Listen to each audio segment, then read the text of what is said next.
Hello, my dear students. You are welcome in RK Institute. I am Dr. RK Saini, and today I am going to discuss paper number 11। Mock test series चल रही है आपकी, जिसमें NEET के लिए तैयार किए गए हैं पेपर नंबर 11 को पहले मैं आपको शेयर कर रहा हूँ, उसके बाद मैं इसको डिस्कस करूंगा। तो पेपर नंबर 11 देखो एक बार ध्यान से, पेपर नंबर 11 को डाल रहा हूँ, इसकी की भी मैं आपको डाल रहा हूँ। तो आप एक बार इसको सॉल्व करेंगे, उसके बाद अपने आंसरों को की से मैच करेंगे और फिर इसके सॉल्यूशंस देखेंगे कि आप कहां पर कौन सा क्वेश्चन अपना रॉन्ग था और उसका करेक्ट एक्सप्लेनेशन क्या है। ठीक है, तो मैंने आपको ये डाल दिया है पेपर। अब एक एक क्वेश्चन पर हम आ जाते हैं। देखिए क्वेश्चन फर्स्ट दिखाता हूं आपको। देखो अब कई स्टूडेंटों ने ये गलत किया, मुझे समझ नहीं बैठती। क्वेश्चन पूछा है कि incorrect order of the lattice energy. तो अब आप ध्यान रखो कि आयनिक कंपाउंडों की जो लेटिस एनर्जी है डायरेक्टली प्रोपोर्शनल होती है product of the charges and inversely proportional sum of the radius of cation and anion. तो आप देखो पहले के अंदर, ठीक है, एल्यूमिनियम पर चार्ज कितना है +3, और फ्लोराइड पे चार्ज कितना है -1, और मैग्नीशियम पर चार्ज कितना होता है +2। तो पहले में एल्यूमिनियम फ्लोराइड की ज्यादा होगी क्योंकि 3:1 रहेगा चार्ज, मैग्नीशियम फ्लोराइड की कम रहेगी क्योंकि 2:1 रहेगा, और वैसे भी साइज एल्यूमिनियम का छोटा है तो ये सही लिखा हुआ है। इसी तरह से लिथियम नाइट्राइड, तो लिथियम तो साहब +1 है, नाइट्राइड पर चार्ज है -2, और ऑक्साइड पर चार्ज होता है माइनस का, नाइट्राइड पे -3 होता है और ऑक्साइड पे -2, इसलिए नाइट्राइड की भी सही है इससे। अब अगला लिखा हुआ है सोडियम क्लोराइड NaCl, 1 है 4 तो, और एक लिखा हुआ है LiF, इस पे भी +1 है, इस पे -1 है, तो चार्ज का प्रोडक्ट तो सेम है। अब चेक करो सोडियम क्लोराइड में, देखो सोडियम का साइज पहली बात लिथियम से लार्जर, दूसरी बात क्लोराइड का साइज फ्लोराइड से भी लार्जर, इसलिए ये इनकरेक्ट है। अगले को और बता दूं, फोर्थ को पता नहीं कैसे गलत कर देते हैं आप। देखो फोर्थ क्वेश्चन, इसमें चार्ज देखो आप, एक क्वेश्चन इसमें लिखा हुआ है, एक है टाइटेनियम कार्बाइड। अब ये डी ब्लॉक एलिमेंट है तो थोड़ा सा पता होना चाहिए स्कैंडियम टाइटेनियम की कौन सी ऑक्सीडेशन स्टेट है। तो टाइटेनियम की +4 ऑक्सीडेशन स्टेट मोर स्टेबल होती है, तो टाइटेनियम +4 में, और ये आपके पास में कार्बाइड आयन है, तो Q1 Q2 की वैल्यू देखो सबसे ज्यादा। अच्छा, इधर लिखा हुआ है स्कैंडियम नाइट्राइड। अब स्कैंडियम की फिर वही line, scandium titanium D block element, scandium किस पे +3 पे, और नाइट्राइड किस पे होता है -3 पे, तो Q1 Q2 का प्रोडक्ट टाइटेनियम कार्बाइड का ज्यादा इससे, इसलिए ये भी करेक्ट है। तो आपसे पूछा था इनकरेक्ट, आंसर क्या दोगे आप? सी। ठीक। आयनिक बॉन्ड के फॉर्मेशन के लिए क्या कंडीशन है? देखो इलेक्ट्रॉन एफिनिटी वाई की हाई होनी चाहिए, ठीक है, क्योंकि नेगेटिव चार्ज है। आप एक बात दिमाग में बैठा लो कि आयनिक कंपाउंड के फॉर्मेशन में ये जरूरी चीज है, इसकी enthalpy formation should be negative, और उसके लिए आप बोर-हेमर साइकिल देखते हो तो जो एक्सोथर्मिक स्टेप्स हैं वो मैक्सिमम होने चाहिए। जैसे इलेक्ट्रॉन एफिनिटी ऑफ वाई बिल्कुल एक्सोथर्मिक होनी चाहिए, ionisation enthalpy of x is low, बिल्कुल सही है, क्योंकि हमको कम मतलब एक्सोथर्मिक स्टेप्स ज्यादा होने चाहिए, एंडोथर्मिक कम होने चाहिए, कम हीट के संग, तो आयोनाइजेशन एनर्जी कम होनी चाहिए, ये भी सही है लाइन साहब। तीसरी lattice energy of X Y high, बिल्कुल बहुत जरूरी है, क्योंकि जब लेटिस बनेगा x+ और y का तो काफी हीट निकलनी चाहिए जिससे स्टेबिलिटी आती है। बोर्न-हेमर साइकिल याद करो तो कितनी एनर्जी देते हैं उसके अंदर, लेटिस एनर्जी कम नहीं ज्यादा होनी चाहिए, तो 3 सही है आंसर आप इसमें सी। नेक्स्ट, दो एलिमेंट है ए और बी, तो इनका इलेक्ट्रॉनिक कॉन्फ़िगरेशन है, तो आप ध्यान से देखो, तो ए के आउटर मोस्ट शेल में तो 2 इलेक्ट्रॉन है और बी के आउटर मोस्ट शेल में 5 है, यानी देखा जाए तो एक तो कैल्शियम है इनमें, ठीक है, या नाम भी याद नहीं आता, तो जिसके आउटर मोस्ट शेल में 2 है वो एल्कलाइन अर्थ मेटल का कोई एलिमेंट है। एन की वैल्यू आपको पता है साहब, चल रही है कितनी यहाँ पर 3 चल रही है, इसलिए इसका मतलब ये तो मैग्नीशियम हो गया। ठीक है, ये जो एलिमेंट ए है वो तो देखा जाए तो क्या चीज है, ये मैग्नीशियम +2 वाला, नाम याद नहीं आया था, आउटर मोस्ट शेल में 2 थे इसलिए 2 बड़ा हुआ। बी के आउटर मोस्ट शेल में कितने? 5, ये निकोजन से, जैसे फॉस्फाइड है ये, ठीक है, इसका आउटर मोस्ट शेल में कितने होते हैं? 5, इसलिए इस पे चार्ज रहता है -3। जब इसका कंपाउंड बनाओगे तो क्रॉस मल्टीप्लाई कर दिया करो, तो बनेगा मैग्नीशियम फॉस्फाइड। अब पूछा कुछ नहीं है आपसे, देखो ऐसे लिख दिया, आपसे पूछा है एक्स और वाई का सम, तो 3 2 5 लिख के आएंगे आप, आंसर डी। नीचे correct order for the electronegativity, ठीक है, इनकरेक्ट ऑर्डर ही बताना है इसमें इलेक्ट्रोनेगेटिविटी का। देखो क्वेश्चन नंबर 3 को एक्सप्लेन कर रहा हूं, थर्ड क्या फोर्थ हो गया, देखिए एक बार इलेक्ट्रोनेगेटिविटी। तो इलेक्ट्रोनेगेटिविटी के बहुत से फैक्टर थे, जिसमें एक तो साइज।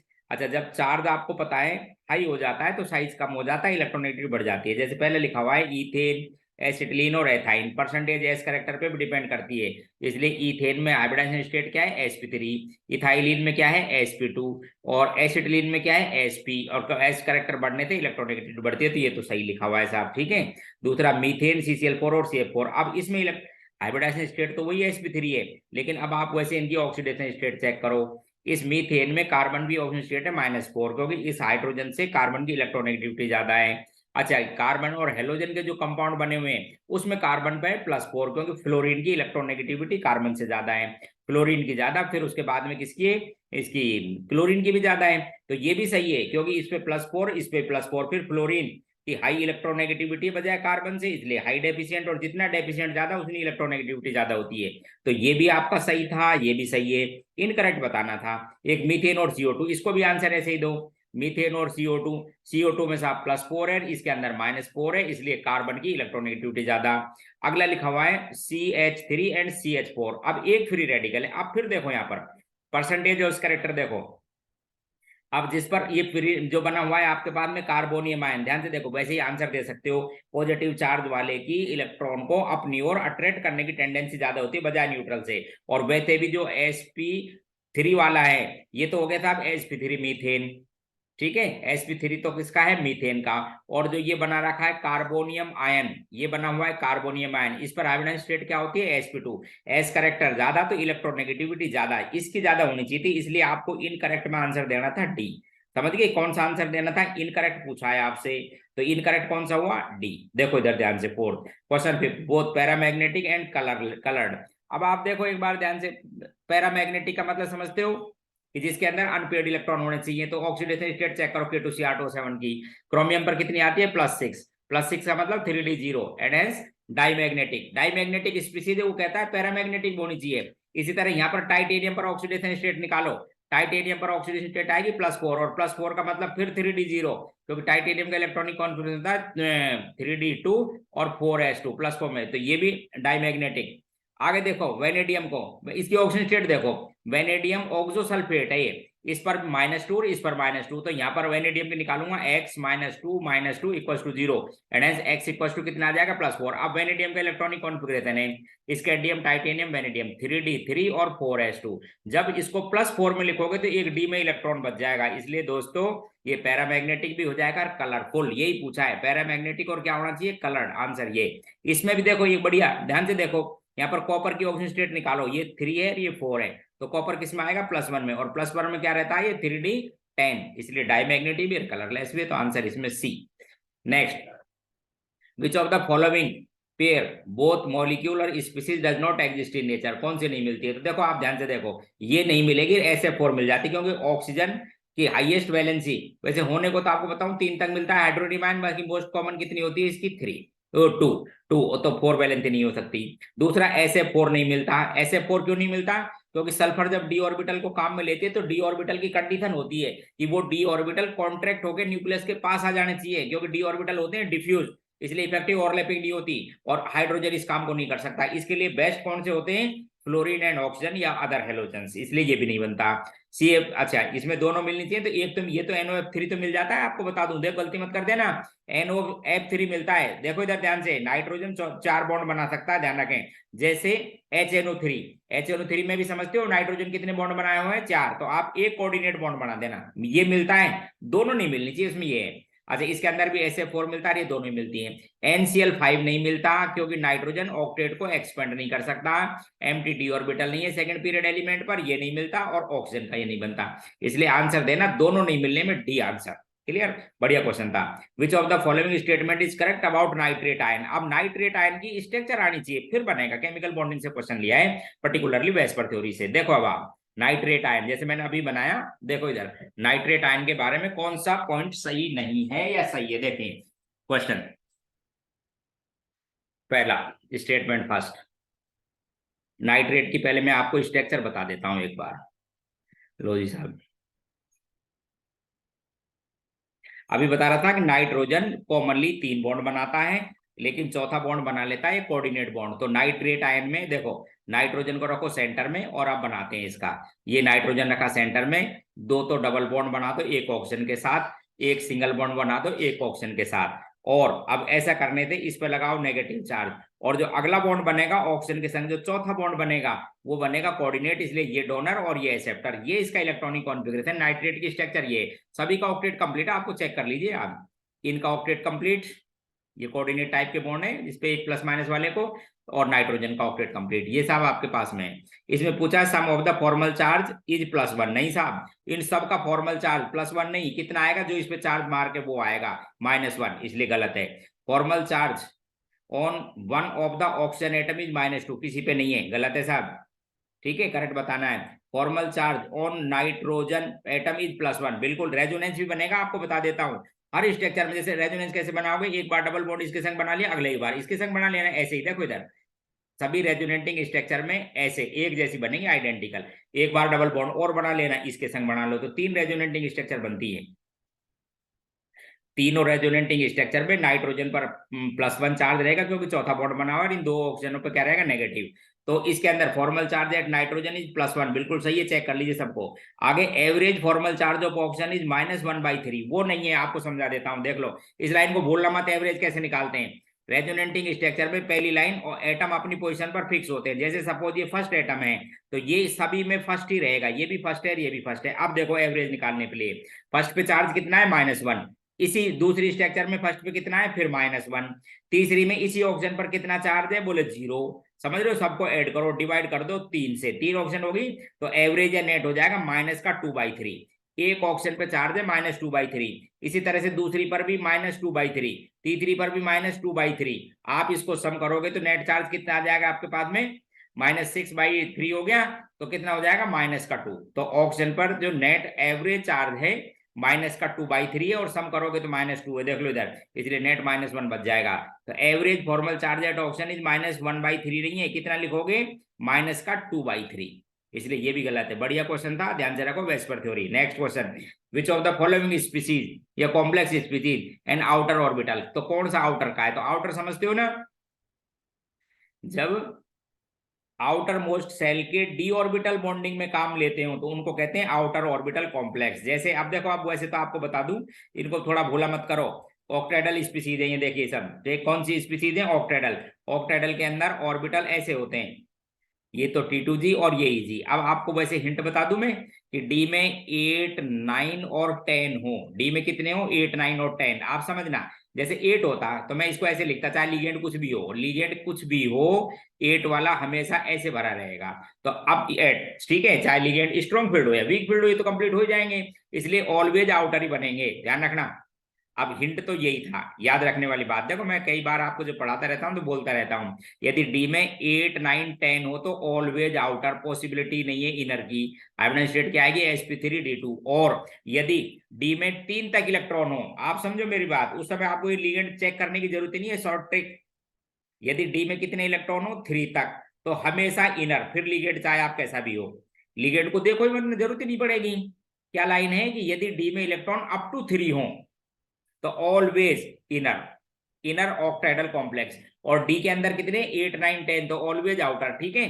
तो देखो ये पहला ही हो गया आउटर, देख चेक कर लो आप, कितने डी के अंदर, डी के अंदर D8 है निकल के अंदर, तो वो इसी में आ गया, देखो इधर, ठीक है। अब यहाँ पर स्ट्रॉन्ग फील्ड लगा है, पेयरिंग कर देना डी में। यहाँ पर भी ये गलत कर देते हैं स्टूडेंट, ध्यान रखना, यदि कोबाल्ट +3 है तो इसके साथ कार्बन डोनर, सुनो, कार्बन डोनर, नाइट्रोजन डोनर और इवन ऑक्सीजन डोनर, आप ध्यान रखना, ऑक्सीलेट और वाटर तक, ये स्ट्रॉन्ग फील्ड लिगेंड होते हैं, इसलिए ये भी स्ट्रॉन्ग फील्ड है तो पेयरिंग कर देना। अच्छा, प्लेटिनम 4D और 5D का एलिमेंट हो तो सभी लिगेंड, प्लेटिनम 4D और 5D का एलिमेंट है तो सभी लिगेंड एक्ट कर दे as a strong field ligand, क्योंकि उनकी जो डेल्टा वो है वो वैल्यू हाई बहुत होती है, इसलिए आंसर आएगा इसके अंदर फर्स्ट। क्या पूछा है, आउटर। क्वेश्चन 9, इनकरेक्ट ऑर्डर, ठीक है, लुईस बेसिक करेक्टर, देखो एन नेगेटिव वाले ज्यादा बेसिक होते हैं बजाय अपनी न्यूट्रल से।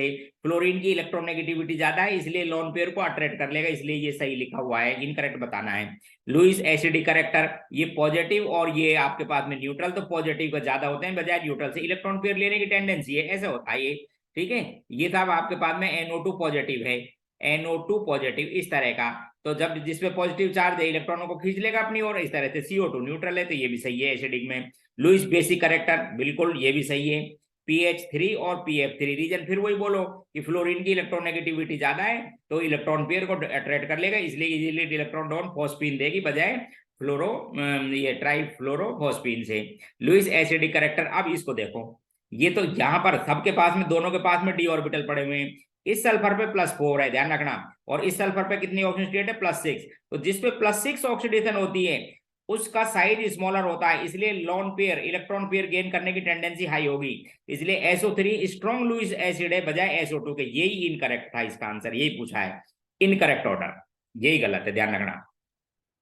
How many p pi bond in chloric acid, पहले उस क्लोरिक एसिड की बात करो, क्लोरिक एसिड होता क्या है, उसकी स्ट्रक्चर बढ़ानी है। फर्स्ट पॉइंट ये आना चाहिए कि क्लोरिक एसिड क्या है, फिर चेक करेंगे। तो लोगों साहब HClO3 को कहते हैं। अब आप देखो, देखिए इधर ध्यान से, ये साहब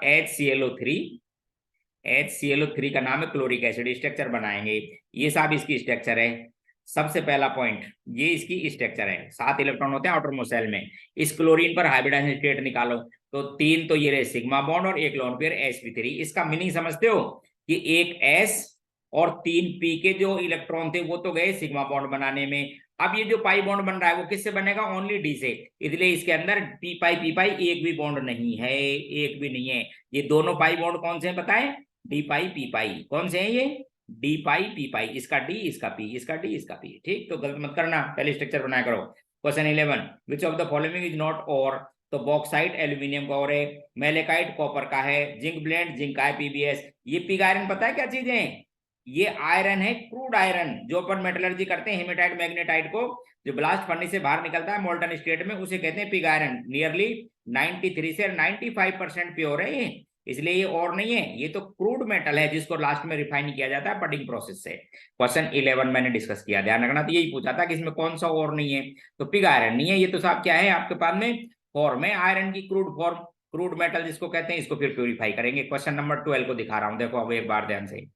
question number 12, which of the following is true for chemical adsorption. तो पहली लाइन फिजिकल हो या केमिकल हो, सबके लिए एक ही बात बता देता हूँ, एक्सोथर्मिक प्रोसेस है, delta H negative, entropy decrease होती है, क्योंकि जो मॉलिक्यूल है एडजॉर्ब हो जाते हैं, एंट्रोपी क्या हो जाती है, डिक्रीज हो जाती है। और कैसा है ये फॉर्मेशन, स्पॉन्टेनियस प्रोसेस है, इसलिए ये तीनों बात करेक्टर इसके अंदर पूरे हो जाएंगे। टोटल प्रेशर ऑफ द, अब देखो देख, एक मोल तो है X, एक कोई आपके पास में सॉल्यूशन है जिसमें X का कितना मोल है, 1 मोल, और 2 मोल किसका है, Y का। आप समझना, X का 1 मोल और सॉल्यूशन में Y के 2 मोल। X का पार्शियल प्रेशर है प्योर फॉर्म में 150 टॉर, और Y का प्रेशर है साहब 300 टॉर, ठीक है। और इस सॉल्यूशन का जो इनसे बना हुआ है उसका प्रेशर दे रखा है आपको सॉल्यूशन का 240। फिर आपसे 4 बात पूछेंगे, बताओ, मतलब समझा दूं कि साहब ये जो सॉल्यूशन इनसे मिलकर बना हुआ है वो आइडियल है या नॉन आइडियल है, नॉन आइडियल तो पॉजिटिव है, नेगेटिव डिविजन। तो आप आइडियल मान के ऐसे क्वेश्चनों को पहले चेक किया करो, ये आइडियल बिहेवियर होता तो इसका क्वेश्चन चेक करते कितना आता। तो mole fraction of A 1/3 into pressure 150 दे रखा था इसका, प्लस उसी तरह से mole fraction of Y 2/3 into इसका प्रेशर दे रखा है 300। सोल्व कर लेते हैं, तो ये तो हो गया साहब 50 और ये हो गया साहब आपके पास में 200, तो ये 250 आता। आप समझना, यदि ये सॉल्यूशन आइडियल होता तो प्रेशर कितना आना चाहिए था, 250, और ऑब्जर्व कितना प्रेशर है, इससे कम। इसका मतलब मॉलिक्यूल के बीच में attraction force is stronger. Vapour pressure यदि आइडियल से कम आता है तो मॉलिक्यूल के बीच में अट्रैक्शन फोर्स इज स्ट्रॉन्गर, इसलिए वेपर में कन्वर्ट नहीं हुआ, and hence solution show negative deviation. तो इसका देखो, there is a negative deviation का आंसर दे दो। राउल्ट्स लॉ कैसे पता लगी, क्योंकि ऑब्जर्व प्रेशर आइडियल से कम आ रहा है। कम कब आता है, जब अट्रैक्शन फोर्सेज स्ट्रॉन्गर हो जाते हैं, ठीक।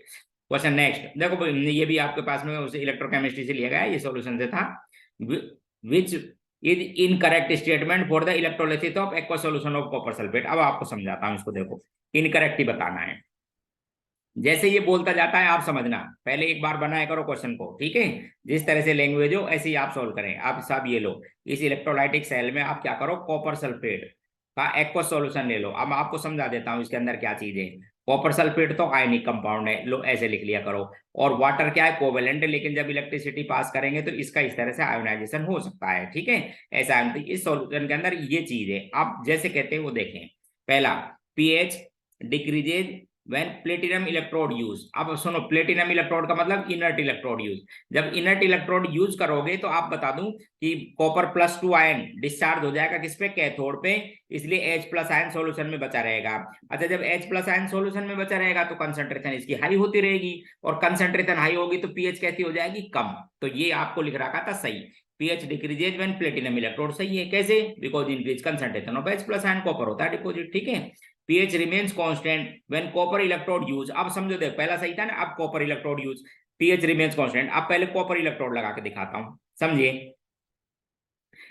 लो साहब, इसके अंदर ये कॉपर के, ये भी कॉपर का, ये भी। अब आपको पता नहीं, इसको कहते हैं अटैकिंग इलेक्ट्रोड। तो एनोड पर तो हो जाएगा ऑक्सीडेशन। एनोड पे ऑक्सीडेशन का मतलब है कि एनोड तो बदल गया कॉपर +2 के अंदर, और इलेक्ट्रॉन चले गए बाहर।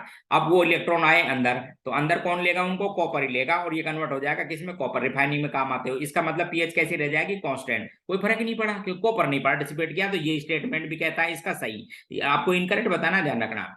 Blue colour intensity of solution remains constant when copper electrode use. बिल्कुल कॉपर लेंगे तो ब्लू कलर, जितना gram equivalent copper +2 ion solution में आएगा, उतने gram equivalent copper +2 ion solution में से डिपॉजिट हो जाएगा। तो कंसंट्रेशन सेम, इसलिए ब्लू कलर जैसा था वैसा ही बना रहेगा, कोई फर्क नहीं पड़ेगा। आगे है pH increases when copper electrode use. यही गलत है, जब कॉपर इलेक्ट्रोड लगाएंगे तो पीएच इंक्रीज क्यों, वो तो जैसी है उतनी रहेगी। तो ये इनकरेक्ट था इसके अंदर 4। तो आप इनको गलत मत किया करो, चेक करिए करो। क्वेश्चन नंबर 15 देखो इधर, बढ़िया क्वेश्चन 15 का, इलेक्ट्रोकेमिस्ट्री से ही लिया गया है, इलेक्ट्रोलाइसिस का। ये थोड़े से ध्यान रखने चाहिए ऐसे क्वेश्चन, क्योंकि कॉपर सल्फेट है, ब्राइन है, इनके कुछ एग्जांपल्स आपकी एनसीईआरटी की बुक में दे रखे हैं क्या क्या होता है। देखो, ये करंट ऑफ 0.965 एम्पियर पास कितने तक, 100 सेकेंड तक पास किया in aqua solution of H2O2 H2SO4। तो पहले तो आप दोस्तों इसमें समझो कि इसका होगा क्या। तो जब आप H+ आयन और HSO4 नेगेटिव और वाटर की बात करूं तो H+ आयन और OH आयन, तो कैथोड पर तो पक्की बात है H2 गैस बनेगी।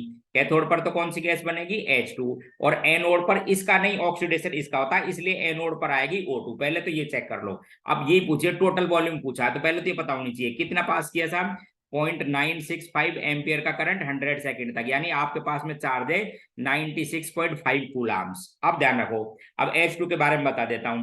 96500 कूलाम जब चार्ज पास किया जाता है तो 1 ग्राम इक्विवेलेंट का मतलब 1 ग्राम, और 1 ग्राम का मतलब वॉल्यूम कितना होता है बोलो, 11.2 लीटर। 1 ग्राम का मतलब आधा मोल H2, ध्यान से देखो, हाफ मोल। और हाफ मोल का एनटीपी पर या एसटीपी पर वॉल्यूम कितना है, 11.2। कितने से, 1 ग्राम इक्विवेलेंट 1 फेराडे से या 96500 से। यदि एक करते तो आप 96500 से, और कितना दिया यहाँ पे 96.5, तो ये वैल्यू आप चेक करो, इसको डिवाइड कर लो 96.5 से 0.00 लगा के दिया आएगी 0.0112 लीटर, इतनी तो ये हो जाएगी। अब ऐसे ही उसको करो O2 को, तो O2 भी 96500 कूलाम होता तो कितनी आती, 1 ग्राम इक्विवेलेंट। 1 ग्राम इक्विवेलेंट कितनी होती है, 8 ग्राम के बराबर। 8 ग्राम को आप करो 1/4 मोल, और 22.4 से मल्टीप्लाई करो, इसलिए 5.6 लीटर आती है। कितने से, इतने से। तो 96500 से 5.6 लीटर, एक से साहब इतनी। और आपके पास कितना चार्ज है, 96.5, इससे आ जाएगी 0.0056 लीटर। इसको और इन दोनों को ऐड कर लीजिए साहब, इन दोनों को ऐड कर लो और आंसर दे दो आपका ये वाला, ये लो चेक करो। तो टोटल वॉल्यूम पूछा तो दोनों को ऐड होना चाहिए। आगे देखो एक रेट लिख रखी है ऐसे, कांस्टेंट, ए की कंसंट्रेशन की पावर 2 और बी की कंसंट्रेशन की power 8। What change in initial concentration of A and B cause the rate of reaction increase by factor 8 times हो जानी चाहिए। क्या करें, तो देखो आप जैसे लिख रखे हैं वो देखा करो। जैसे कंसंट्रेशन सी को कर दो डबल, तो इस सी को डबल कर देंगे तो ये 4, और बी को कंसंट्रेशन कर दो डबल, और इसको डबल कर देंगे 1/2 तो लिखेंगे ये 1.4, तो ये 8 नहीं होगी। ऐसे दूसरे को सी को कर दो डबल, तो ये तो साहब हो गई 4, और बी को कंसंट्रेशन को करो 4। अब जब 4 करेंगे तो उसका जब आप रूट लेंगे तो ये कितना आ जाएगा 2, और मल्टीप्लाई करेंगे तो 8, ये लो। तो ऐसे ही 8 टाइम्स हो जाएगी। Which of the following is correct statement, देखो समझो, काइनेटिक्स का क्वेश्चन है। Molecularity of a reaction is always same as the order, कोई जरूरी नहीं है साहब, बराबर भी हो जाते अलग भी। In some cases molecularity of reaction same as the order of reaction भी, ये सही है, हो जाती है, लिख रखा है इन सम केसेज, कुछ में केस में मॉलिक्यूलरिटी रिएक्शन के ऑर्डर के बराबर आती है, ठीक है। मॉलिक्यूल जैसे एलिमेंट्री रिएक्शन है उनमें ऐसा ही होता है। Molecularity of the reaction always more than order, incorrect है, ऑलवेज थोड़ी है। Molecularity never be equal to order, ये भी गलत है, इसलिए आंसर ओनली क्या था इसका, बी, सिंपल है थ्योरी। हाँ, which of the following statement is correct about boric acid, H3BO3 boric भी कहते हैं या ऑर्थोबोरिक एसिड। ठीक है, अब इसके बारे में क्या क्या चीजें आपको समझाता हूं। देखो क्या स्टेटमेंट दे रखा है, समझिए आप इसको, समझो। बोरिक एसिड को बनाओ, सबसे पहली बात तो बोरॉन का ऑक्टेट इनकम्प्लीट है। बोरॉन फैमिली के एलिमेंट में ध्यान से रखें आउटर मोस्ट शेल में 3 इलेक्ट्रॉन है, इसलिए ये जो एसिड है ये ए प्रोटिक एसिड लुईस एसिड है। तो ये बोरिक एसिड की स्ट्रक्चर बना देता हूं, ऐसी होती है, ये होता है साहब बोरिक एसिड। sp2 हाइब्रिडाइजेशन है, बैक बॉन्डिंग की वजह से ये मिल जाते हैं, ध्यान रखना। इसको डालो आप वाटर में, जब वाटर में डालते हैं तो ये टेट्राबोरेट आयन में कन्वर्ट हो जाता है, क्योंकि एम्प्टी ऑर्बिटल पड़ा हुआ है तो वाटर से OH आयन को ये ले लेता है। तो ऐसे ये टेट्राहेड्रल स्पीशीज में बदल जाता है, नेगेटिव चार्ज आ जाता है और H+ आयन सॉल्यूशन में। स्टेबिलिटी इसी की ज्यादा है बोरिक की, इसलिए रिएक्शन इधर होती है, कम होती है कंसंट्रेशन। अब पढ़ के सुनाता हूँ, देखो। It is a protic acid, सही है साहब। आपको क्या बताना है, करेक्ट स्टेटमेंट बताना है इसी का। तो पहले स्टेटमेंट चेक करा देता हूँ, क्या है ये ए प्रोटिक एसिड किसे कहते हैं, जिस जो सॉल्यूशन में खुद H+ आयन नहीं देता। एसिड क्यों है फिर, बोले साहब जनरेट कर देता है वाटर से, इसलिए सही स्टेटमेंट। दूसरा, it is solid due to 3 dimensional structure, 3 नहीं 2 डायमेंशनल होते हैं, ध्यान रखना। sp2 है ये, तो होता तो सॉलिड है लेकिन 3D की वजह से नहीं, किसकी वजह से, 2D की वजह से हाइड्रोजन बॉन्डिंग मिलती है, इसलिए correct. It is weaker, it become weaker acid in presence of glycerol. Glycerol में वीकर नहीं, स्ट्रॉन्ग हो जाता है। आपको पता है ना, ग्लिसरॉल से चीलेटिंग कंपाउंड बन जाता है, CH2 से लगाओगे तो ये वाटर मॉलिक्यूल बाहर निकल के नहीं किस में बदल जाता है, मोर स्टेबल चीलेटिंग कंपाउंड में। और जो मोर स्टेबल चीलेटिंग कंपाउंड होते हैं, इसलिए रिएक्शन फॉरवर्ड डायरेक्शन में चली जाएगी। आपको समझा दूं ऐसे ऐसे इस तरह से, और फॉरवर्ड डायरेक्शन में जाने से H+ आयन की कंसंट्रेशन इंक्रीज और सॉल्यूशन कहता हो जाएगा मोर एसिडिक। तो गलत है ये लाइन।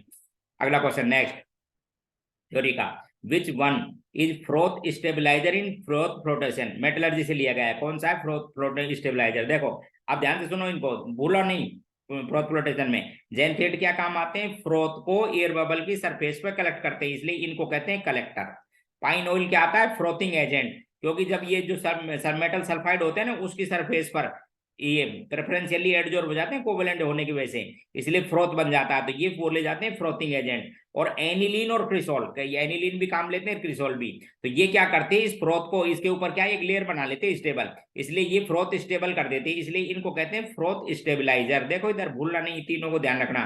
जेनथेट को क्या कहते हैं, कलेक्टर, काम क्या है चेक करो। पाइनोल क्या कहते हैं, फ्रोथिंग एजेंट, फ्रोथ बनाता है। और एनिलीन और क्रिसोल, क्रिसोल भी काम ले सकते हैं, वो क्या काम आते हैं, froth stabiliser. They make a stable surface बना लेते हैं इसके ऊपर इस तरह से लेयर। तो ये साहब इसका था, कंप्रेस्ड एयर तो एयर बबल जनरेट करती है। Both temporary and permanent hardness remove by the boiling of, तो ये लिया करो वॉशिंग सोडा Na2CO3.10H2O। तो इसमें क्या है, टेम्परेरी भी और परमानेंट दोनों बाहर निकल जाती हैं। उसका रीजन है क्योंकि कैल्शियम भी और मैग्नीशियम भी जब वॉशिंग सोडा के संग रिएक्शन कराओगे तो कैल्शियम कार्बोनेट ऐसे मैग्नीशियम कार्बोनेट बन जाते हैं जो कि इनसॉल्युबल है, तो दोनों के लिए काम आता है। Question number 27, ionic radius of beryllium lithium और बोरॉन +2 हो, तो आप बताओ जब लेफ्ट टू राइट जाते हैं बेरिलियम मैग्नीशियम और बोरॉन तो साइज क्या होता रहता है, कम। तो ये लिथियम ये +2 और ये +3, तो साइज ऐसे डिक्रीज होता रहता है। ये इसका ऐसे आंसर है, लिथियम का सबसे बड़ा। ऐसे कोई ऑप्शन ये रहा, देखो डी ऑप्शन। क्वेश्चन नंबर 22 को डिस्कस कर रहा हूं, ध्यान से देखिए। क्वेश्चन नंबर 22 देखो एक बार, ये रहा, ozone layer is formed naturally. Natural का मतलब समझते हो कि अपने आप कैसे बनती है, तो थोड़ा सा ध्यान में रखा करो। Interaction of ultraviolet radiation with oxygen, ये O2 इस पर जब आप UV डालते रहते हो तो इस तरह से ये क्या है कि पहले तो ये फ्री रेडिकल में कन्वर्ट होती रहती है, फिर ये जो फ्री रेडिकल हाईली रिएक्टिव होते हैं आपस में जुड़ के O2 बनाते रहते हैं और ऑक्सीजन से रिएक्शन कर लेते हैं, इसलिए ओजोन बन जाती है। इसका मेथड भी था, ठीक है ना, आपके P ब्लॉक में है ये। तो ओजोनाइजर में यही तो होता है कि वहां पर हम इंडक्शन कोयल से देते हैं और बाकी नेचर में अल्ट्रावोलेट रेडिएशन पड़ती रहती है। जैसे UV रेजेंट डाल दोगे आप तो ये फ्री रेडिकल में कन्वर्ट होगी हाईली रिएक्टिव, इसलिए वैसे बन जाते हैं और ऑक्सीजन से रिएक्शन करते हैं। तो कुल मिलाकर जैसे इसको बैलेंस करके लिखोगे तो 3O2 और क्या दे जाएगी 2 ओजोन, तो ऐसे बनती है साहब। ये लो, इसका लैब मेथड भी और नेचर में भी ऐसी बनती है। नेचर में अल्ट्रावोलेट रेडिएशन पड़ती रहती है और वहां पर हम लैब मेथड में ओजोन आयन में इंडक्शन कोयल से हीट देते रहते हैं। Choose the correct incorrect statement among the following, incorrect ही बताना है। अब देखो इसको भूलना नहीं यार, ये बहुत इंपॉर्टेंट है। कंडक्टिविटी किसको कहते हैं, स्पेसिफिक कंडक्टेंस को ध्यान रखो। Conductivity increases with increase the concentration, बिल्कुल सही, क्योंकि कंसंट्रेशन इंक्रीज करने से यूनिट वॉल्यूम में नंबर ऑफ आयंस बढ़ जाएंगे, इसलिए कंडक्टिविटी या स्पेसिफिक कंडक्टेंस बढ़ जाती है। इसको ऐसे बोल देते हैं कि डिक्रीज हो जाती है डाइल्यूशन पर, तो मैंने तो इंक्रीज कर दिया ना कंसंट्रेशन, सही यहां तक। Average molar conductivity increase on dilution, वो भी सही है, क्योंकि मोलर कंडक्टिविटी क्या होती है, के इंटू वॉल्यूम, डालो वॉल्यूम और बढ़ जाएगी, पहला स्टेटमेंट सही। दूसरा, during the discharge of mercury cell, cell potential gradually decreases. अब आपकी एनसीईआरटी की बुक में 2 सेल लिख रखे प्राइमरी, वहां पर मर्करी भी है, उसको पढ़ के देखना, आपको पता एक लगेगी उसके अंदर एक लाइन कि उसके अंदर कोई भी एक्टिव स्पीसीज नहीं है, और कोई जब एक्टिव स्पीसीज नहीं है तो सेल पोटेंशियल कांस्टेंट रहेगा ई नोड के बराबर थ्रू आउट द लाइफ, 0.0 जाएंगे, और इसका रिएक्शन कांस्टेंट कितना है 1, और लॉग 1 की वैल्यू कितनी होती है 0। तो ध्यान रखना इस ड्राई सेल के अंदर, ड्राई सेल में पर्टिकुलरली मर्क्यूरी सेल के अंदर जब तक केमिकल्स रहेंगे पोटेंशियल कैसा बना रहेगा, कांस्टेंट, डिक्रीज नहीं होगा। याद कर लेना दोस्तों, और एनसीईआरटी की बुक को कई बार पढ़ लेना, तो ये सही स्टेटमेंट है। तो जब ये मर्करी जो सेल है वर्क करता रहता है तो कांस्टेंट वोल्टेज देता है। हालांकि आपको बता दूं जो लेकलेंस से सेल है उससे थोड़ी कम होती है इसकी 1.35 वोल्टेज, लेकिन जब तक इसकी लाइफ है, लाइफ का मतलब जब तक केमिकल्स हैं कांस्टेंट वोल्टेज आती रहेगी। बताते रहते हैं पढ़ाते समय, लेकिन ध्यान नहीं देते हो। आगे लिखा हुआ है, तो ये क्या था, इनकरेक्ट यही था, ये समझ लो आप कि सेल पोटेंशियल ग्रेजुअल डिक्रीज, गलत, constant remains constant through out the life, ऐसे बोलते हैं। सोडियम, जिंक और कैल्शियम सॉलिबिलिटी ऑर्डर, ठीक है साहब, जितना मोर आयनिक मोर सॉल्युबल, तो कॉपर ज्यादा, कॉपर और इसमें जिंक में जिंक ज्यादा मेटेलिक है, जैसे आप गैल्वेनिक सेल देखते हो तो जिंक होता है ऑक्सीडेशन, सही है। Unit of equivalent conductance in CGS क्या लिखा है, साइमेंस ओम सेंटीमीटर स्क्वायर इक्विवेलेंट, ये भी सही है, क्योंकि जो ये जो आप वो लेंगे लेंथ, इलेक्ट्रोडों की लेंथ, तो वो किस में लेंगे, सेंटीमीटर में, तो सीजीएस में ये, एसआई में ये मीटर में आता है, सही है line. Which ideal gas has higher average kinetic energy at 300। अब आपको ये भी पता होनी चाहिए एवरेज काइनेटिक एनर्जी, तो average kinetic energy 1 degree of freedom की वजह से होती है हाफ केटी।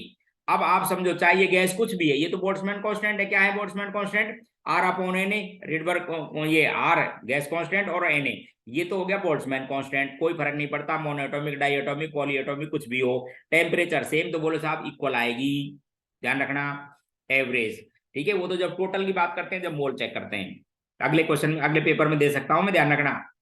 टोटल बात करेंगे तो मोल पर डिपेंड करती है टोटल काइनेटिक एनर्जी, कैसे लिखते हो 1/2 nRT, ये 1 डिग्री ऑफ फ्रीडम की वजह से, ये भी ध्यान रखना, जैसे किसी मोनोएटॉमिक गैस है तो 3 डिग्री ऑफ फ्रीडम, तो वहां पे 3 से मल्टीप्लाई कर लेता हूं, तो उस बात को ध्यान रखना, एन पे डिपेंड करती है फिर वो टोटल, तो टेम्परेचर के साथ साथ एन पे भी, और एवरेज केवल टेम्परेचर पर। आगे क्वेश्चन, विच हैज, देखो इधर, which has higher KSP at the, अब केएसपी क्या चीज है, आयंस की कंसंट्रेशन का प्रोडक्ट, तो एक्चुअल में देखा जाए इनडायरेक्ट रूप से क्वेश्चन इन हाइड्रोक्साइडों की सॉलिबिलिटी का है, तो सेकंड ए में डाउन द ग्रुप जाने पर हाइड्रोक्साइड्स की सॉलिबिलिटी क्या होती रहती है, इंक्रीज, और जब सॉलिबिलिटी इंक्रीज तो कंसंट्रेशन ज्यादा, इसलिए केएसपी भी ज्यादा।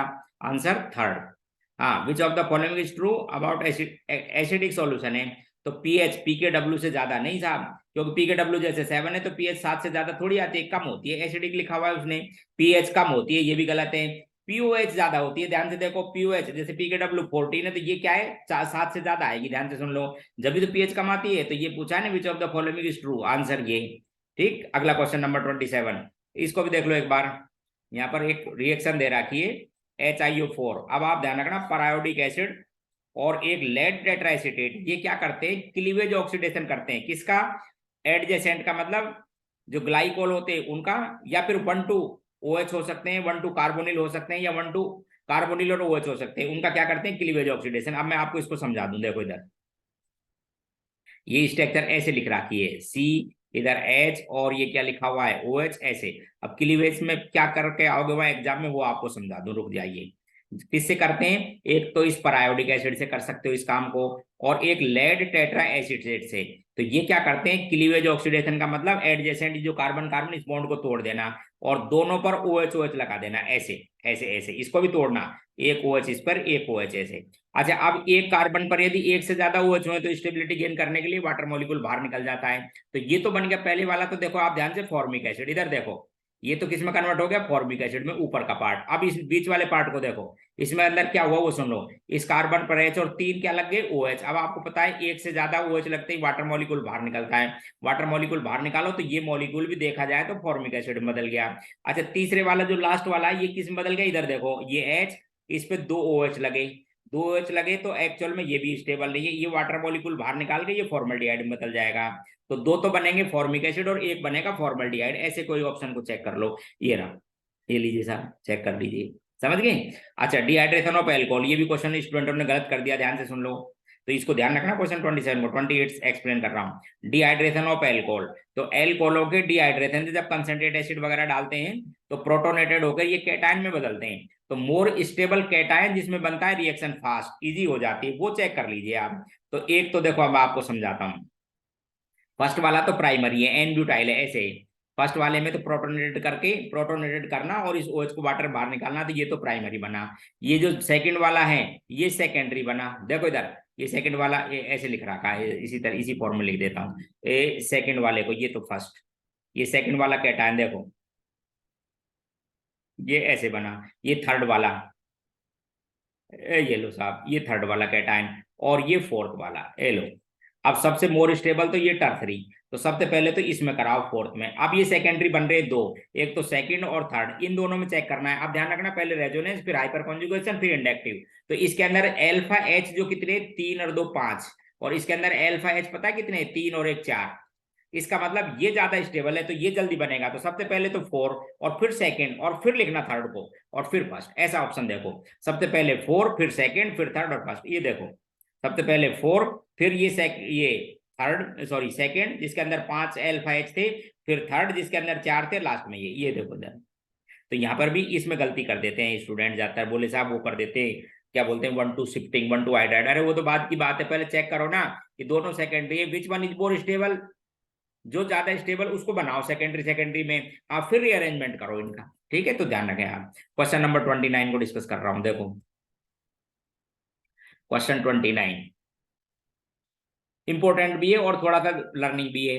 तो जब आप निकिल इसका कैटालिटिक हाइड्रोजनेशन कराते हैं तो वो कार्बोनिल कंपाउंड को भी एल्कोहल में कन्वर्ट करते हैं और इस डबल बॉन्ड को भी करती है हाइड्रोजन, तो ध्यान रखना। इसलिए ए में इसको तो एल्कोहल बनाओ और इसको सैचुरेट कर दो। अच्छा NaBH4 से करते हैं तो ये सेलेक्टिव रिड्यूसिंग एजेंट है, ओनली कार्बोनिल को करेगा। इस कार्बोनिल को किसमें बदल देगा, एल्कोहल में, डबल बॉन्ड को नहीं छेड़ेगा। इसलिए ए में तो आप क्या करो, इस डबल बॉन्ड को और इसको एल्कोहल में कन्वर्ट कर दो। देखो ए तो ये रहा, और बी में बात करोगे तो इसको नहीं करना है डबल बॉन्ड को, बस कार्बोनिल को बदलना है, इसलिए ऑप्शन बी चेक कर लीजिए।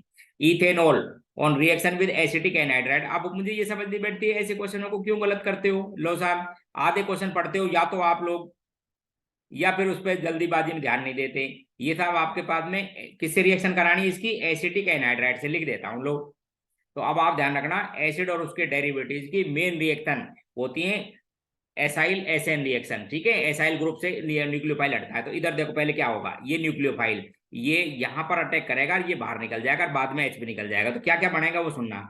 एस्टरिफिकेशन जैसी रिएक्शन तो है, तो CH3 C double bond O, इससे इस पार्ट को बाहर करो और इस ऑक्सीजन वाले को जोड़ो। तो एक तो बन गया था अब ये एस्टर, इधर देखो, और यहाँ एल्कोहल से क्या बाहर निकल गया था ये H किस में जुड़ जाएगा, इस लिविंग ग्रुप के साथ, ये दो चीज बनेंगी।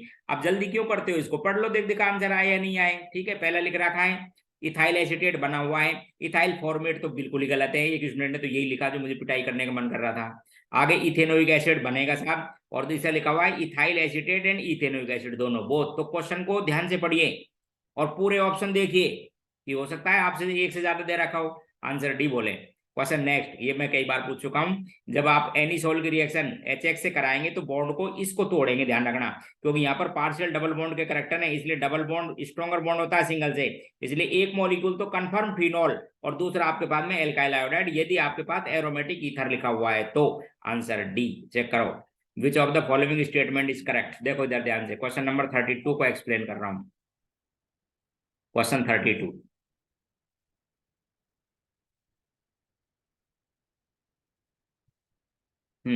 32 में HClO4 is stronger base then ClO3। अब आप देखो इधर ध्यान से, एसिडिक स्ट्रेंथ पता होनी चाहिए, ये HClO4 और ये HClO3 एसिडिक स्ट्रेंथ ऐसे है। अच्छा, जो एसिड स्ट्रॉन्ग होता है तो उसका कंजुगेटेड बेस वीक होता है, तो HClO4 नेगेटिव वीक है बजाय ClO3 से। ऐसे तो बोलते हो स्ट्रॉन्ग एसिड का कंजुगेट बेस वीक, तो ये गलत लिखा हुआ है, स्ट्रॉन्गर बेस नहीं है, वीकर है। आपको क्या चेक करना था इसके अंदर, स्टेटमेंट इज ट्रू, तो ये तो इनकरेक्ट हो गया।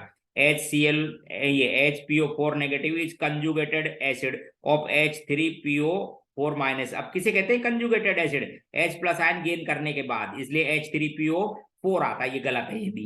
दूसरा pH ऑफ 10 की power minus 8 m HCl is 8 नहीं, एसिड की नहीं, आपको पता है किससे निकाली जाती है, ये कॉमन आयन इफेक्ट से वाटर भी है, इसलिए pH नियरली 7 आती है, 6.96 के आसपास, समझ गए, इसलिए इनकरेक्ट है।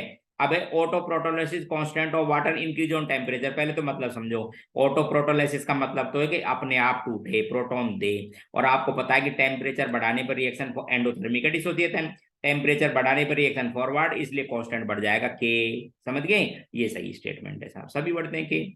विच of the following is anti aromatic? Annulene 4, annulene 6, annulene 8। अब इनको समझते नहीं हो, एनुलिन किसे कहते हैं? किसे कहते हैं एनुलिन? एनुलिन कहते हैं, मैं आपको समझा देता हूं। पहली बात तो न्यूट्रल होनी चाहिए, ठीक है, न्यूट्रल। दूसरी बात प्लेनर होनी चाहिए, ठीक है। प्लेनर क्या मतलब? हाइड्रोकार्बन होनी चाहिए जिसके अंदर ऑल्टरनेट डबल सिंगल, यानी cyclic and neutral, in which alternate double single bond are there are known as aniline on the basis of number carbon they may be 4। तो ये है एनुलिन 4। इसी तरह से ये जो बेंजीन है उसको क्या बोलोगे? एनुलिन 6, 6 कार्बन है। इसी तरह से ये जो लिख रखा है साइक्लो ऑक्टाटेट्राइन, इधर देखो, जो साइक्लो ऑक्टाटेट्राइन, ये 8 है इसके अंदर carbon.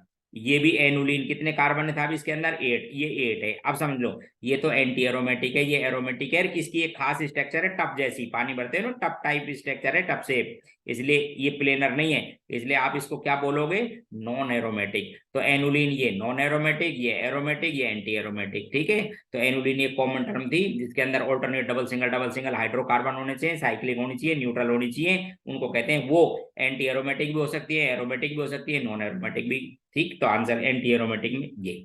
Both compound of a pair can be differentiate with sodium bisulphide. अब ये बढ़िया क्वेश्चन है, आपको समझा दूं, कार्बोनिल कंपाउंडों का आता रहता है, इसकी थोड़ी सी बात पता होनी चाहिए। एक्चुअल में क्या है, यहाँ पर न्यूक्लियोफाइल है, नहीं जो कार्बोनिल कंपाउंड, कार्बोनिल कंपाउंड पर जब न्यूक्लियोफाइल अटैक करता है तो एक टेट्राहेड्रल स्पीसीज बनती है। उस टेट्राहेड्रल स्पीसीज में sp3 हाइब्रिडाइजेशन, यहाँ पर था sp2, यहाँ पर बॉन्ड एंगल 120 का, यहाँ पर बॉन्ड एंगल कितना हो जाता है? नियरली 109। इसलिए स्टेरिक क्राउडिंग भी इंपॉर्टेंट फैक्टर होता है। अब इसमें न्यूक्लियोफाइल है बहुत लार्जर साइज का, ऐसे सॉल्ट बनते हैं, आपको समझा दूं, इस तरह के ओ पे लग जाता है H और यहाँ पर बन जाता है SO3Na। अब इनके साइज होते हैं बड़े, तो स्टेरिक क्राउडिंग की वजह से इसकी स्टेबिलिटी फर्क पड़ जाता है। तो सुन लो, एल्डिहाइड तो इस टेस्ट को सब देते हैं, व्हाइट क्रिस्टल बनते हैं ऑल एल्डिहाइड, चाहे वो एरोमेटिक हो एलिफेटिक हो। कीटोन में एलिफेटिक कीटोन की बात करूं तो मिथाइल ग्रुप होना चाहिए। एलिफेटिक कीटोन सब देते हैं जिनमें मिथाइल होना चाहिए, कम से कम एक। मिथाइल नहीं तो नहीं देगा। और एरोमेटिक कीटोन जिसके अंदर बेंजीन रिंग होती है, एरोमेटिक कीटोन कोई नहीं देते स्टेट्स को, चाहे इधर कुछ भी लगाओ आप, ठीक है, एरोमेटिक लगा दिया, तो ये ध्यान रखना है। इसलिए बेंजल्डिहाइड और एसीटोन देंगे, ठीक है। दोनों को डिफरेंशिएट नहीं कर सकते क्योंकि बेंजल्डिहाइड भी देता है एसीटोन, तो कैसे डिफरेंशिएट करेंगे? ये लिखा हुआ है ब्यूटेनोन और इथेनल। इथेनल समझते हो ना, एसिटल्डिहाइड को कहते हैं। इथेनल ये भी दोनों देते, नहीं कर सकते। एसिटोफिनोन एंड, ये क्या, एसीटोन एंड एसिटोफिनोन, यहां इसको कर सकते हो क्योंकि व्हाइट क्रिस्टल एसीटोन तो बनाएगा, एसिटोफिनोन नहीं। आगे लिखा हुआ है पेंटेन थ्रियोन एंड बेंजोफिनोन, तो बेंजोफिनोन तो देता नहीं, और पेंटेन थ्रियोन भी समझ लो, ये था पेंटेन थ्रियोन। मिथाइल कीटोन होते हैं, इथाइल नहीं, इसलिए ये भी नहीं देगा। इसलिए डिफरेंशिएट कर सकते हो आप किसको? सी ऑप्शन को। क्वेश्चन नंबर 35 बढ़िया क्वेश्चन है, कई बार पूछा हुआ है एग्जाम में, देखो क्वेश्चन 35। कुछ एल्कीन लिखी हुई हैं, देखिए ध्यान से, इसमें पूछा है कि लीस्ट हीट ऑफ हाइड्रोजनेशन। अब पहले तो इसी की बात करो, जो पहली हाइड्रोजनेशन के लिए नंबर ऑफ डबल बॉन्ड देखा करो, बोले बराबर हैं। जो सबसे ज्यादा स्टेबल, उसके अंदर एनर्जी कम इवॉल्व होगी, इसलिए सबसे ज्यादा स्टेबल तो है इसके अंदर थर्ड। तो पूछिए लीस्ट हीट ऑफ हाइड्रोजनेशन, वो तो आएगी थर्ड की। फिर पूछा है highest rate of catalytic hydrogenation. अब आपको फिर समझा दूं मैं, कैटेलिटिक हाइड्रोजनेशन करते हैं ना, तो यहाँ पर एक क्या साइक्लिक स्ट्रक्चर बनती है, ये पाई बॉन्ड टूटते हैं ऐसे, इसलिए किस पर डिपेंड करती है? स्टेरिक क्राउडिंग पर। इसलिए स्टेरिक क्राउडिंग सबसे कम किस में आएगी? इस फॉर्म में। तो इसमें तो हाईएस्ट यानी रेट सबसे ज्यादा हाइड्रोजनेशन की इसमें, ये तो हो जाएगा हाइड्रोजनेशन की रेट, और सबसे लीस्ट हीट ऑफ हाइड्रोजनेशन आएगी थर्ड में, इसलिए थर्ड और फर्स्ट आंसर ए वाला। क्लियर? नेक्स्ट लिखा हुआ है 2 क्लोरोब्यूटेन और केसीएन। आप गलती मत किया करो यार, मुझे ये नहीं समझ बैठता है, जब मैं आप कॉपियों को देखता हूँ, रिजल्ट आपके देखता हूँ, तो बड़ा दुख होता है कि पता नहीं बच्चे कैसे कर देते हैं। ठीक है, ये 2 क्लोरोब्यूटेन, इधर देखो 2 क्लोरोब्यूटेन, इसकी रिएक्शन कराई था आप केसीएन से, आपको पता है एसएन रिएक्शन होगी। अब आपको ये चेक करना कि ये SN1 है या SN2 है, ये जरूरी चीज है। होने को तो यहाँ पर हेलोजन हटा के CN लगा देंगे आप। ये कौन सा था? सेकेंडरी एल्काइल हैलाइड, तो ध्यान रखना प्राइमरी और सेकेंडरी एल्काइल हैलाइड कौन सी देते हैं? SN2। और टर्सरी होता है तो कौन सी देता है? वो SN1। तो ये SN2 है। अब SN2 में क्या होता है? इन्वर्जन, बैक साइड से तो अटैक करता है, ये हेलोजन अटैक और ये न्यूक्लियोफाइल आएगा। इन्वर्जन, जिसको वाल्डन इन्वर्जन भी कहते हैं। क्या कह देते हैं इसको? वाल्डन इन्वर्जन, इसलिए इन्वर्जन कराओ, रिटेंशन नहीं। रिटेंशन का मतलब वही कॉन्फ़िगरेशन रहता है जो एक्चुअल में SN1 में 50% रिटेंशन और 50% इन्वर्जन, यहाँ पर 100% inversion, Walden inversion. How many alpha hydrogen इनमें, तो देखो इस डबल बॉन्ड को चेक कर लो, तो 3 तो इधर, 3 इधर, 2 इधर, 2 इधर, तो 10 आंसर अल्फा हाइड्रोजन। फिर इसकी रिएक्शन कराई, देखो फिर एक line reaction hydroboration oxidation isotopic ले रखा है यहाँ पर बोरेन को। अब जब इसकी रिएक्शन कराते हो तो यहाँ पर भी कोई रीअरेंजमेंट नहीं होता, एंटी मार्कोनिकॉफ एडिशन होता है और एक तरफ H जुड़ता है, इसमें D ले रखा है तो D जुड़ेगा। देखो इधर, जैसे ये आपके पास में प्रोपीन, ये प्रोपीन जब इसकी रिएक्शन कराओगे ना BH3 से, आपको समझा दूं, BH3 से, ये BH3 है, ठीक है, यहाँ पर D ले रखा है, तो आप ऐसे करोगे एक साइक्लिक स्ट्रक्चर, इधर देखो ये लिख रखा है BH3 के जैसा, H की जगह क्या लिख रखे हैं मैंने, ड्यूटेरियम। अब ये पाई बॉन्ड ऐसे शिफ्ट होगा, इसके एम्प्टी ऑर्बिटल में ये इलेक्ट्रॉन यहाँ देगा, ये H निकलेगा, ये वो इधर जुड़ेगा, तो इस पे जुड़ेगा वो H या D, ये ना, और फिर बाद में वो जोड़ देना। तो ये एंटी मार्कोनिकॉफ एडिशन है, बी ऑप्शन। क्वेश्चन 38 था, क्वेश्चन 39 को दिखा रहा हूँ, देखो एक बार क्वेश्चन 39, बस सिंपल सा ये क्वेश्चन है। In which of the following reaction delta H not equal to delta E. अब एक रिलेशन है थर्मोडाइनमिक्स में, delta H equal to delta E को डेल्टा यू भी कहते हैं, प्लस डेल्टा NgRT, ठीक है, बोले किस में बराबर नहीं है, तो देखो पहले में डेल्टा Ng कितना है आपके पास में 0, इसलिए इक्वल, दूसरे के अंदर भी इक्वल क्योंकि कोई गैस ही नहीं है इसलिए इसमें बराबर, इसके अंदर भी डेल्टा Ng 0 है, सॉलिड को मत काउंट करना, इसमें बराबर है। यहाँ पर डेल्टा Ng इक्वल नहीं है, ध्यान रखो, प्रोडक्ट में कितने हैं आपके पास में 2 और रिएक्टेंट में कितने हैं 4, इसलिए डेल्टा Ng कैसा है यहाँ पर नेगेटिव, और जब डेल्टा Ng नेगेटिव तो ध्यान रखना डेल्टा E ग्रेटर रहेगा बजाय किससे, डेल्टा H से, तो यही आंसर दे दीजिए। यही पूछा है किसमें इक्वल नहीं, बोले इसमें नहीं है। How many atoms in 4.8 gram of ozone, तो जब भी पूछे आपसे किसी एटम के तो हम तो मोल समझते हैं, तो सबसे पहले ओजोन के मोल बनाओ, किसके मोल बनाओ, ओजोन के। कैसे बनाते हैं, गिवन वेट, कितना वेट दे रखा है साहब 4.8 अपॉन मोलिकुलर मास इतने मोल, मल्टीप्लाई करो Na थे, अब क्या हो गए मॉलिक्यूल, और एक मॉलिक्यूल में कितने एटम है 3, एक मॉलिक्यूल में कितने एटम है 3 से मल्टीप्लाई कर दो तो 0.3 है, आंसर आ जाएगा, लो साहब। फिर लिखा है विच वन इज बायोडिग्रेडेबल पॉलीमर, याद करते जाना, एनसीईआरटी में दे रखे हैं, 2 होते हैं, एक तो वो जो वेलेरेट वगैरह है ना उस तरह का हाइड्रोक्सी, और एक होता है नाइलॉन 2 एंड नाइलॉन 6, ठीक है। इस कैसा बनता है बायोडिग्रेडेबल पॉलीमर, लास्ट में दिए हुए बुक में 2-3 हैं, पढ़ लेना उनको। विच, हाँ, compound which metal impart Apple green flame colouration, S block से लिया है, किसके कंपाउंड करते हैं एप्पल ग्रीन, बैरियम के, ध्यान रखें। अब क्वेश्चन नंबर 43, बढ़िया क्वेश्चन, ध्यान से करना था, दिखाता हूं इसको, क्वेश्चन 43 को बहुत ध्यान से देखेंगे, देखो इधर क्वेश्चन समझिए यार, ऐसे क्वेश्चनों को किया करो, ऐसे नहीं साहब वो इतना बड़ा दे रखा था इसलिए छोड़ दिया, ऐसे थोड़ी, छोड़ने से थोड़ी काम चलता है, वहाँ एक क्वेश्चन का ही खेल होता है, पूरे में आपको बता देता हूँ, 1-2 क्वेश्चन जिसके सही है वही। तो ये साहब अमोनियम कार्बोनेट था, सॉलिड डिकम्पोज हुआ तो 2 मॉलिक्यूल तो बन रही है अमोनिया गैस, और 1 मोल बन रही है CO2 गैस, ये गैस है। अब क्वेश्चन समझो आप, पहले क्लोज वेसल में किया, इसका अमोनियम कार्बोनेट का डिसोसिएशन हुआ, एट इक्विलिब्रियम अमोनिया एडेड, अब क्या हुआ इक्विलिब्रियम पर अमोनिया ऐड कर दी, जिससे अमोनिया का न्यू इक्विलिब्रियम पर जो प्रेशर है ओरिजिनल जो प्रेशर था उसके बराबर हो गया। कैलकुलेट करना है ratio of the total pressure at new equilibrium और total pressure at original initial वाले में, यानी आपको क्या करना है, pressure total pressure P total new equilibrium पर और P टोटल इनिशियल पर ओरिजिनल पर, इसका रेशो पूछा है, तो पहले समझा देता हूं आपको। अब जब आप एक बार इक्विलिब्रियम एस्टेबलाइज हो जाएगा ना तो फिर कुछ भी मिलाओ फर्क नहीं पड़ता, तो स्टाइकोमेट्रिक कोएफिशिएंट के अकॉर्डिंग इसका प्रेशर 2P, इसका प्रेशर कितना है P, इस सॉलिड का मत काउंट करना, तो इसका Kp लिखेंगे, प्रेशर ऑफ NH3 की पावर 2 और प्रेशर ऑफ CO2, यहाँ रखो 2P, यहाँ पे रखो P, तो इसका Kp आ जाएगा साहब आपके पास में 4P3, ये वैल्यू कांस्टेंट। अब क्या कहते हैं कि अब हमने क्या किया, अमोनिया को और मिला दिया, तो अब जो न्यू इक्विलिब्रियम बना उसका टोटल प्रेशर के बराबर है, यानी फिर देखो अब ये 4P हो गया ना, तो यहाँ पे लिखेंगे प्रेशर ऑफ अमोनिया उसकी पावर 2 और प्रेशर ऑफ CO2, अब इसको निकालेंगे। वो कहते हैं साहब अब दूसरे इक्विलिब्रियम पर ये अमोनिया का जो प्रेशर है इनिशियल जो इतना प्रेशर था ना उसके बराबर है, तो इसके लिए वैल्यू लिख रहा हूं, तो ये 4P3 ये तो कांस्टेंट वैल्यू हो गई, और ये लिख रखा है 3P, पहले जो शुरू में प्रेशर था ना उसके बराबर कर दिया उसका स्क्वायर, इसलिए आपके पास में प्रेशर ऑफ CO2 आ गया, लिखा देता हूं 4P3 अपॉन ये हो गया 9P², इसलिए प्रेशर ऑफ CO2 आ गया कितना, ये हो गया था 4/9 आ गया, क्या चीज है, प्रेशर ऑफ CO2 नए इक्विलिब्रियम पे। अब देखो इधर, अब मैं पूछता हूं कि न्यू इक्विलिब्रियम पर टोटल प्रेशर बताओ, तो प्रेशर ऑफ अमोनिया और प्रेशर ऑफ CO2 को ऐड करो, अमोनिया का कितना दे रखा है न्यू इक्विलिब्रियम पर 3P और CO2 का कितना आया आपके पास में 4, 4p/9, 4p/9, तो कितना हो गया टोटल, एलसीएम ले लो, तो ये हो गया 27 और 4 31, 31p/9 प्रेशर है, कब, न्यू इक्विलिब्रियम पर, और इनिशियल कितना दे रखा था 3p, इसका रेट तो पूछा है, तो ये हो गया था अब आपके पास में 31/27, फर्स्ट आंसर। ये लो, ध्यान रखना कैसे कैसे किया मैंने, कुछ नहीं किया। सबसे पहली बात चेक कर लीजिए, स्टोइकोमेट्री के अकॉर्डिंग उसका प्रेशर लिख दो 2p और p, और केपी निकाल लो। अब केपी चेंज नहीं होगा, चाहे इसमें अमोनिया मिलाओ घटाओ कुछ भी करो, इक्विलिब्रियम लेफ्ट राइट में तो जा सकता है, ठीक है। अब वो करेंगे साहब हमने अमोनिया और ऐड की, जिससे अब न्यू इक्विलिब्रियम पर अमोनिया का प्रेशर जो शुरू में प्रेशर था उसके बराबर यानी 3p हो गया, तो इसका प्रेशर निकालो फिर, तो ये प्रेशर आ जाएगा आपके पास में ना, दोनों का ऐड कर लो। क्वेश्चन करो, क्वेश्चन नंबर 44, देखो एक बार बढ़िया थर्मोडायनेमिक्स से क्वेश्चन दे रखा है, कई बार समझा दिया वैसे तो, फिर भी आप ध्यान रखो। क्वेश्चन नंबर 44 थर्मोडायनेमिक्स का क्वेश्चन है।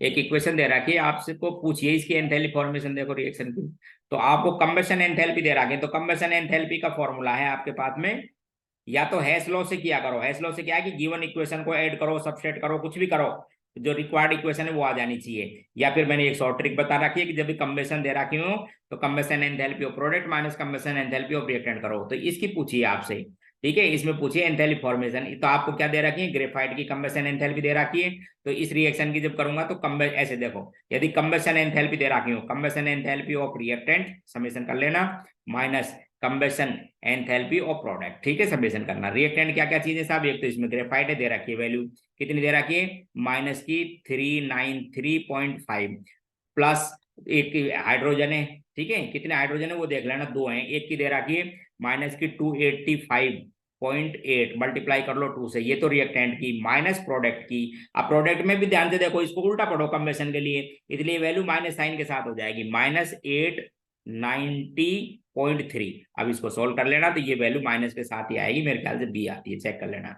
फिर पूछा question last 45, what is the lowest value of n for g orbital. अब ध्यान रखो, अब ये जो जी ऑर्बिटल ऐसे होते हैं, देखो एसपीडीएफ, SPDFGH इस तरह से लिखते हैं। इसके लिए एल की वैल्यू कितनी होती है, 0 1 2 3 और 4, एल की वैल्यू 4, इसका मतलब एन की मिनिमम वैल्यू कितनी होनी चाहिए, 5, क्योंकि n-1 तक चलती है, तो n की कम से कम जब 5 वैल्यू होगी मिनिमम, तब जाके जी पॉसिबल होगा, क्योंकि जी के लिए एल की वैल्यू 4, और आपको पता है एल की वैल्यू 0 से कहां तक वेरी करती है, n-1 तक, तो n की मिनिमम वैल्यू कितनी होनी चाहिए थी इसके अंदर, 5, तब जाके जी ऑर्बिटल एग्जिस्ट करेगा नेचर में। तो ये सब आपके पास में पेपर नंबर था 11, अगली क्लास में पेपर नंबर 12 में डालूंगा, आप इसको सोल्व करो और सॉल्यूशन देखिए, कोई प्रॉब्लम हो तो बताना मेरे को। Okay bye.